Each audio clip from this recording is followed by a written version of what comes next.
route that's 200 feet to the right. This is called chimneying, counter pressure between two different walls. This is totally legit, totally normal. So this is a route called Outer Limits at the Cookie Cliff, which is down valley 10 miles. And then this is Separate Reality, which is another random cliff in Yosemite. This is also not an El Cap, but it still looks cool. I've actually posed for photos in basically that same place because you can just dangle off the lip and it looks sick. The camera guy should have been further left and you'd see the valley behind him. Rewind a little further.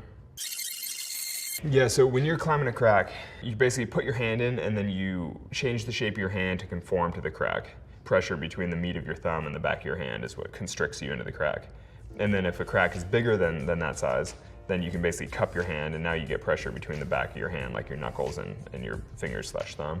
And then if it's too big for that, then you start getting into weird things where you can make a fist or like, big fist, or if it's too big for your fist, then you start doing two hands or, hand and a fist, or stacking your hands it's called.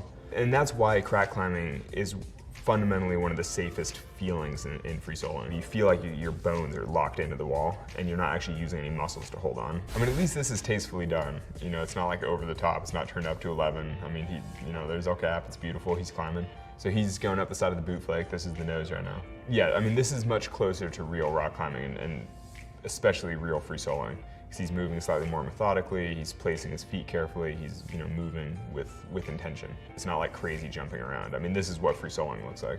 And then this is just some random studio concrete thing. This isn't even real rock. El Cap is granite, Yosemite is all granite, and normally that means that it's beautiful, sheer, clean, really nice, well-formed rock. Though what he's holding onto right there is just concrete mold or some kind of weird fake thing. And granite is the most inspiring because it forms these big massifs that are really impressive. I regret to inform you that the record for free climbing El Capitan is in no danger of being broken. That's a classic misuse of free climbing versus free soloing, because he's free soloing, but he just called it free climbing. Free climbing means using your hands and your feet to climb up the wall, but also using a rope or protection.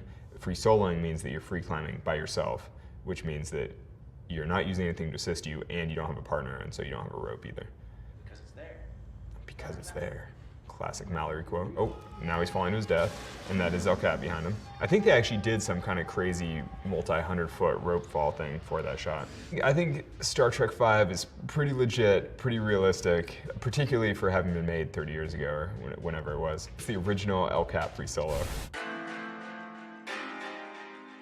I've never even heard of this. I'm like, that's a real climbing rope. Oh wow, this is a terrible belay, but he's doing it. Legitimate clip, really bad, oh. Whoa, there's a dragon. I think the scariest thing is when you put your hand into a crack and a bat hisses back at you. Because bats make this super high pitch, like and then snakes and spiders and things actually potentially, depending where you are in the world, could potentially kill you. An acquaintance in Yosemite got bitten by a rattlesnake on top of a boulder, but that's just bad luck.